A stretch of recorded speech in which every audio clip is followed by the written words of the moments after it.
Hey y'all, welcome back. Devin, this isn't 13A.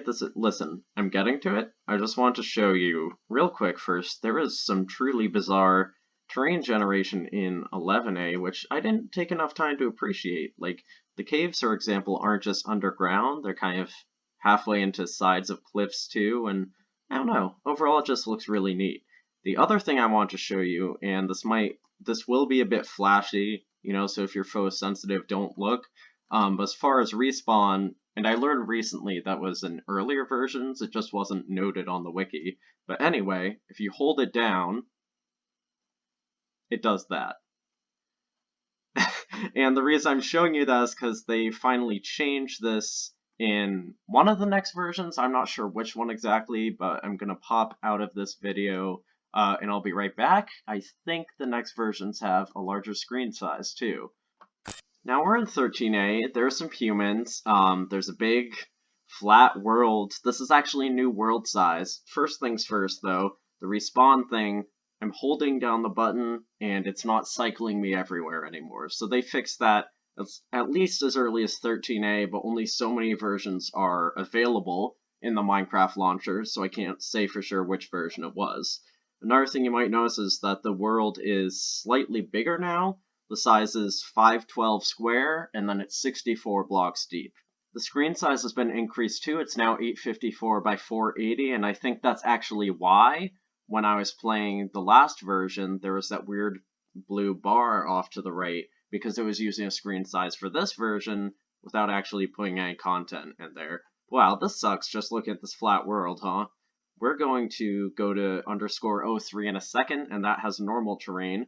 But I want to show you guys one more thing first. I guess two more things. So we're going to show you first there's the pause menu, which is just with the escape button. It's so nice. And then if you hit generate new level, you get like kind of a long flat world. I'm not sure the exact dimensions, but it looks pretty wide. So one more thing we can find in this long, weird flat world is there are actually still lava lakes underneath.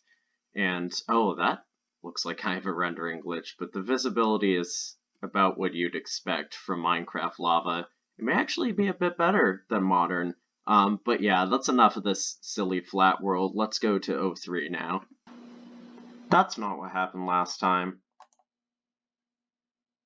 Okay, that's better. Now this is starting to look like the good Minecraft. I'm very excited about this water. Let's start going over things in order. So in 12A, we add a few new things. You press N to save the level as a .dat file, and it only works if you actually, change the world. If you press F, it toggles the render distance. There's no fog yet. They'll figure that out eventually, don't worry. As I mentioned before, they added you can just hit escape for the pause menu, which is so much better than the acrobatics I had to go through for F10 escape alt before. This is a huge improvement, and then we can just go back to game. 3 new blocks were added here. Water, of course, lava, which you saw before, and finally, bedrock. The way water worked at this time is it would fill any space that was next to it pretty much immediately. So anytime, I think upon world generation, if water is higher than the terrain, that creates a lake. Swimming is now a thing. Does not happen for mobs, or for the human mob, as you can see. They can go at just the same speed just fine. Water was also opaque at the time of 12A. This got fixed pretty quick, but I do have a video link where you can check out what it used to look like. We're just gonna pretend you're not in there. Oh, okay, I can't.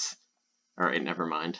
The layering of the terrain is more consistent now too, and this right here displays both that you'll always have like 1 or 2 layers of dirt before you hit rock, and also cliffs can no longer be entirely dirt and grass. So that's a big change to terrain generation. You see right here, it's always going to be a little bit of dirt before you hit the stone. Obviously the terrain is bumpier, so it looks a lot different. Oh god. And yeah, the new water mechanics are pretty wild, and they can basically flood the world. And so I have a video for that too. I just want to play around with this for a second because the water mechanics here are, like, pretty extreme. And I'll link to a video, I believe Notch made it, but basically you can flood the whole world by doing this pretty quickly, whenever it decides it wants to update. Okay, the water really didn't like what I did there. It worked fine in Notch's video, but I guess this is just gonna lag out for a bit, so maybe we'll come back to it? I was gonna walk over, but I'm sure you already noticed there's an infinite ocean surrounding the world now, so you can no longer simply fall off. And oh, this looks like a good candidate too. Wow, okay, that was really quick. I was gonna crop that video, but this, yeah, that proved the point a lot better. I don't know why it's having trouble over here in this other spot. It just really doesn't want to fill it in. Anyway, the infinite ocean surrounding the map is not only water that doesn't act like normal water, and there's bedrock at the bottom, there's also an invisible wall right at the border of it, such that players can't actually traverse into that spot. Oh, and the water's like really bright under here. I guess it doesn't have the same lighting settings applied to it. Oh yeah, but even the underwater has the shaders. So this is cool. And thankfully I can still breathe, because they didn't implement that yet. That's a long ways off. Lava lakes can spawn sometimes as well, and you saw that in 13A. I'm not sure how I would go about finding a new one right now, but it is a thing still here, trust me. Oh! Well, there it is. So you still have lava lakes. Same deal, it's just in a real world now. Lava lakes also exist in this version. They didn't just simply take them away, because that would have been ridiculous. I'm pretty sure they have the same space-filling properties as water. Yeah, so anything next to it, it'll fill in at the same level.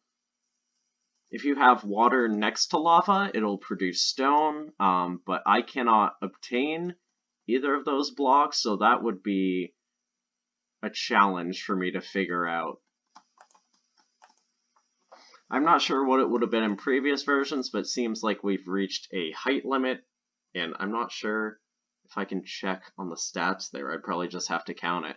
So what I'm doing right now, I'm looking for water, because I want to try to show off that mechanic for you guys. I found a cave, but I don't think... Oh, I do not think this is where the lava was.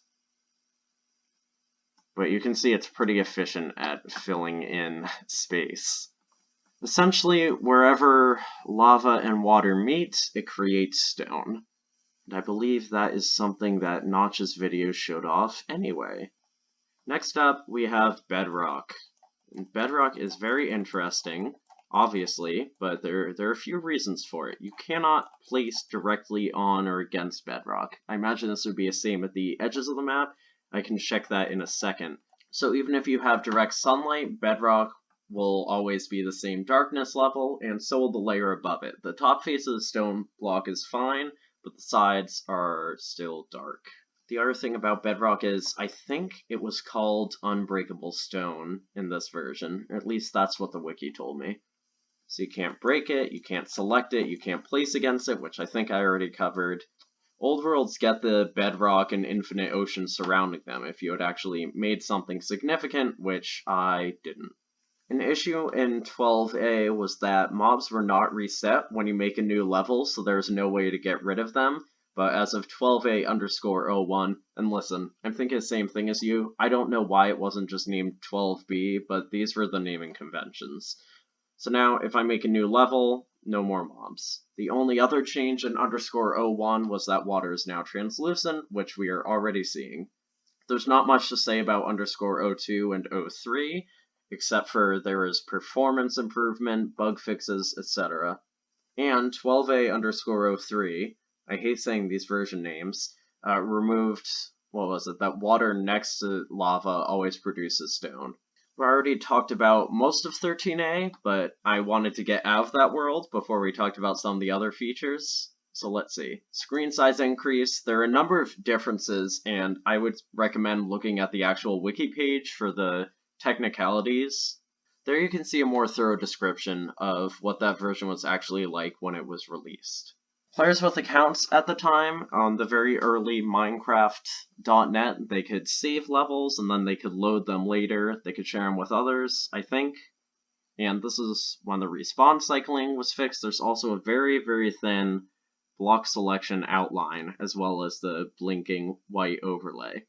Classic 13A is also when the saplings were actually changed to a new texture, and it looks wonderful on top of everything else. One thing that's been messing me up in this version, which was a change, is that you can no longer auto-jump by holding the jump button. So I did one jump there, I'm still holding it down, and now I have to keep pressing it.